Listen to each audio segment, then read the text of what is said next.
Hey everyone, and welcome to this explainer. Today, we're jumping right into a really fascinating paradox that sits right at the center of our modern, hyper-optimized lives. I mean, think about it. We are absolutely drowning in data, productivity hacks, and algorithmic perfection, yet we're kind of dying of thirst for actual wisdom. So let's pull back the curtain and see what happens when the math of efficiency collides head-on with the math of meaning. The contrast here is just wild. On one hand, we've literally engineered algorithms that are capable of landing rockets backward on drone ships in the middle of the ocean. It is pure mathematical efficiency. But then, on the other hand, we somehow can't figure out how to stop half of the global workforce from completely burning out. We have totally mastered efficiency, but we've kind of lost our grip on human sustainability. And, this hits even closer to home when you look at our daily routines. We've built this incredibly frictionless world that is optimized to, say, drop groceries at your doorstep in 10 minutes flat. Yet, these perfectly connected systems often leave us feeling completely isolated while we sit there alone eating those same groceries. The machine is humming along perfectly, but the human inside of it feels totally fragmented. So that brings us to the big question we're unpacking from the sources today.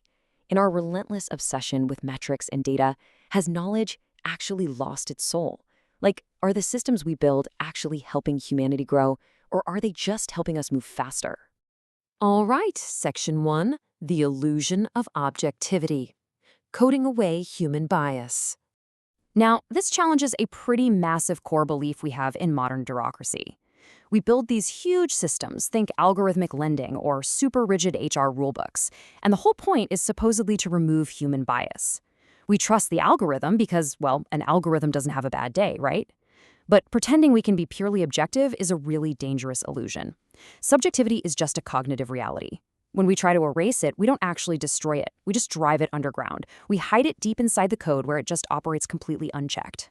To counter this whole idea, the sources introduce this amazing ancient philosophy from the Nusantara tradition of the Indonesian archipelago. It's called Paramalenyep.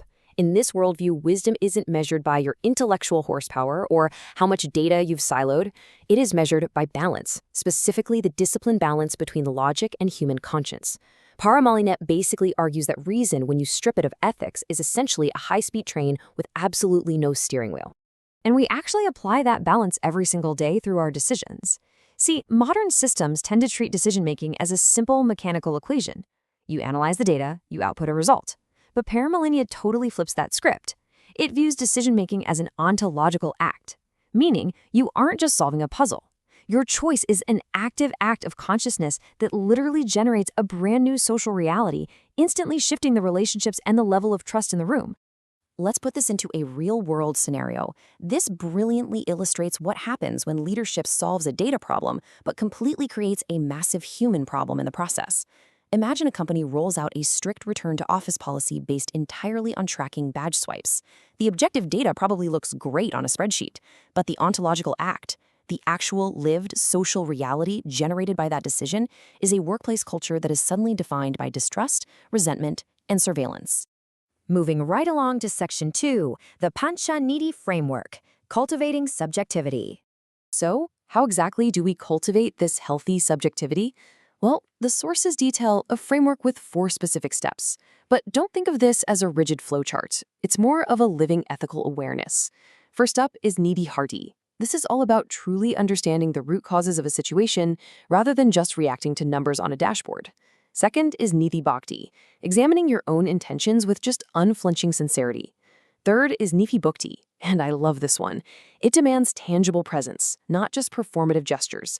Think of it as the ancient cure for that automated "we value your feedback" email we all get.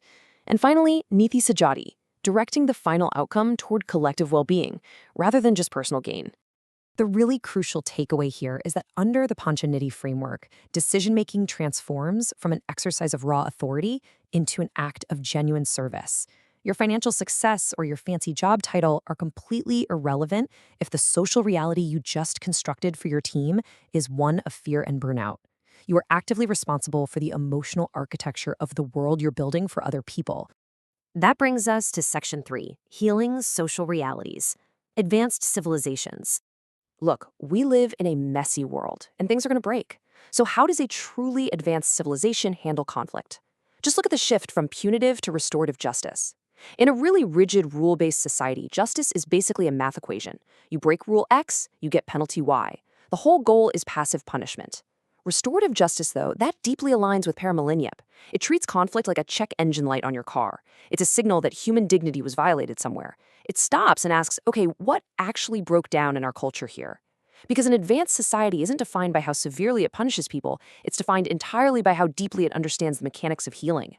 And it really all boils down to completing our modern progress, not throwing it away. The sources use this absolutely perfect analogy for this. Imagine you have a state-of-the-art GPS. It calculates the mathematically perfect route and gets you to your destination exactly on time. But you, the driver, are just sitting there staring at the steering wheel with absolutely zero idea why you drove there in the first place. Optimal route, zero purpose. We have to bring human awareness back into our knowledge. And finally, Section 4, the power of inaction, silent reality builders. Let's bring this powerful lens right down to your day-to-day life. We've talked a lot about how our active decisions create realities, but we also have to look at our inactions, the silent builders. Think about those uncomfortable conversations you avoid having at work, or the minor injustices you overlook, or the broken systems you passively accept just because, well, that's just the way it is. If conscious choices actively build the world, we have to realize that the things we consciously choose to ignore are silently building the invisible walls we are eventually going to crash into. So, I'm going to leave you with this to chew on. What reality is being quietly, invisibly constructed by your inactions? Tomorrow morning, when you check that sleep score on your smartwatch or pull up that perfectly optimized GPS route for your commute, ask yourself not just how fast you're going, but where you are actively choosing to steer. Because efficiency alone just builds systems. Only conscious wisdom builds a civilization actually worth living in. Thank you so much for joining me for this explainer. Until next time, keep looking deeper.